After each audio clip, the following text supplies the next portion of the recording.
Halo semuanya, perkenalkan nama aku Faiza Amira Harahap dengan NIM 240170228. Aku berasal dari Prodi Informatika. Di sini aku akan mempresentasikan tentang konsep keamanan pada sistem operasi.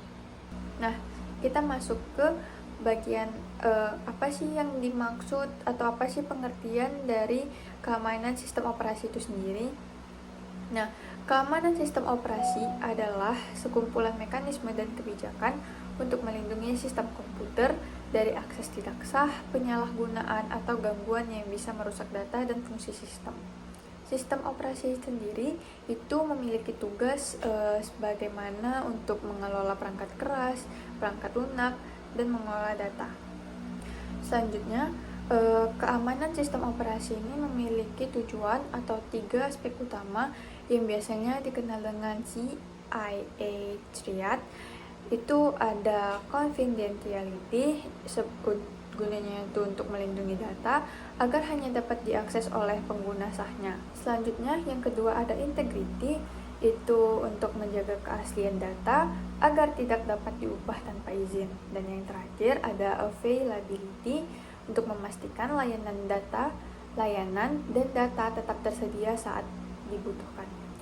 Nah, dalam keamanan sistem operasi ini terdapat banyak sekali jenis ancaman. Beberapa dari ancamannya itu, yang pertama ada malware, itu seperti virus, worm, trojan, atau ransomware. Yang kedua ada phishing dan social engineering, itu seperti penipuan penggunaan untuk mencuri data login. Yang ketiga ada authorized access, itu pengguna tanpa izin masuk ke dalam sistem. Yang keempat ada denial of service, itu serangan untuk membuat sistem tidak bisa diakses. Dan yang terakhir ada data theft, itu pencurian atau kebocoran informasi yang sensitif. Nah, kita masuk ke mekanisme perlindungan dalam sistem operasi. Ini kan karena kita sudah memiliki ancaman dalam keamanan sistem operasi, pasti kita berusaha melindungi sistem kita. Nah, mekanisme perlindungannya itu, yang pertama ada user management, itu gunanya untuk mengatur akun pengguna, hak akses, dan izin atau permission. Yang kedua ada access control list, itu untuk menentukan siapa yang boleh mengakses file atau folder tertentu. Yang ketiga ada file permission, itu untuk menentukan hak baca, read, hak tulis, itu write, dan eksekusi atau execute. Yang keempat ada firewall, itu untuk menyaring lalu lintas jaringan untuk mencegah terjadinya serangan eksternal. Dan yang terakhir ada sistem update, itu gunanya untuk menutup celah keamanan dan memperbaiki bug. Nah, kita masuk ke pembahasan lebih lanjutnya tentang manajemen user. Nah, manajemen user ini adalah proses mengatur siapa yang boleh menggunakan sistem, hak akses apa yang mereka punya, dan aktivitas apa yang dapat mereka lakukan. Manajemen user ini juga memiliki tujuan dan prinsip. Tujuannya itu untuk membuat atau mengelola akun, memberikan hak akses itu sesuai peran, melindungi kredensial atau auditable. Nah, prinsip utamanya ada least privilege, life cycle management, itu dan auditable action, MFA untuk akses sensitif. Manajemen user ini juga memiliki 4 komponen penting. Yang pertama ada user account atau akun pengguna, yang kedua ada group, kelompok pengguna, yang ketiga ada permission, izin akses, dan yang terakhir ada privilege atau hak istimewa. Nah, di sini ada contoh dari perintah manajemen user. Yang pertama ada contoh perintah di Linux, itu ada sudo add user Faiza, ini untuk menambahkan user, dan ada password Fai17, itu untuk mengatur passwordnya sendiri. Nah, di sini ada user mode ag sudo Faiza, itu untuk menambahkan user Faiza ini ke dalam grup sudonya sendiri. Nah, selanjutnya ada contoh perintah dari manajemen user pada Windows. Pada Windows ini kita bisa menjalankan perintah itu pada control panel, terus user account atau perintah net user visa add. Nah, kita lanjut ke pembahasan tentang firewall.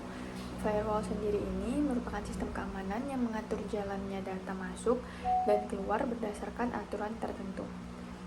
Firewall ini memiliki tujuan, yaitu untuk memfilter lalu lintas jaringan untuk hanya memperbolehkan komunikasi yang diperlukan. Nah, prinsipnya itu seperti default DNS incoming, allow minimal ports, log suspicious attempts, dan segment network.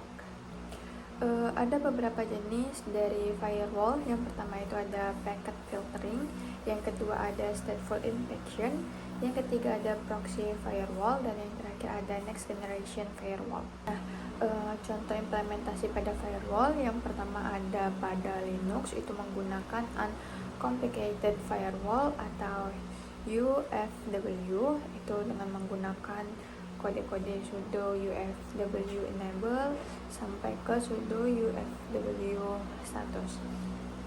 Nah, selanjutnya ada contoh implementasi pada Windows, itu menggunakan Windows Defender Firewall, itu bisa mengatur aplikasi yang diizinkan untuk mengakses jaringan. Yang terakhir, kita akan masuk ke pembahasan tentang update system. Update system ini sendiri memiliki tujuan untuk menambah celah keamanan atau security patch, memperbaiki bug, dan meningkatkan kinerja dan kompatibilitas sistem. Adapun prinsip dari update system ini, yang pertama ada tes sebelum deploy, automasi untuk security patch, dokumentasi, dan yang terakhir untuk rollback plan. Jenis pada update system ini, yang pertama ada security update, yang kedua ada feature update, dan yang terakhir ada driver update. Masuk ke contoh implementasi pada update system. Yang pertama ada contoh update system pada Linux Ubuntu, itu kita bisa menggunakan sudo apt update dan sudo apt upgrade. Nah, pada Windows, contoh implementasi update system itu kita bisa masuk ke setting, Windows Update, setelah itu cek for update-nya. Nah, dari seluruh materi yang sudah saya paparkan tersebut, yang dapat kita ambil adalah keamanan pada sistem operasi merupakan aspek yang sangat penting dalam menjaga integritas, kerahasiaan, dan ketersediaan data serta sumber daya komputer. Nah, sistem operasi tidak hanya bertanggung jawab dalam menjalankan program, tetapi juga melindungi sistem dari ancaman internal maupun eksternal. Ada 3 komponen utama yang mendukung keamanan sistem operasi. Yang pertama ada itu manajemen user, firewall, dan update system. Secara keseluruhannya, penerapan manajemen user yang baik dan penggunaan firewall yang efektif dan pembaruan sistem secara rutin akan menciptakan lingkungan sistem operasi yang aman, andal, dan terlindungi dalam berbagai ancaman digital. Dengan keamanan yang terjaga, sistem operasi dapat berfungsi secara optimal dan memberikan perlindungan menyeluruh bagi pengguna maupun data yang ada di dalamnya. Sekian dari saya tentang penjelasan konsep keamanan pada sistem operasi dan penjelasan tentang user management, firewall, dan update system. Mohon maaf jika ada kekurangan dan salah kata. Terima kasih.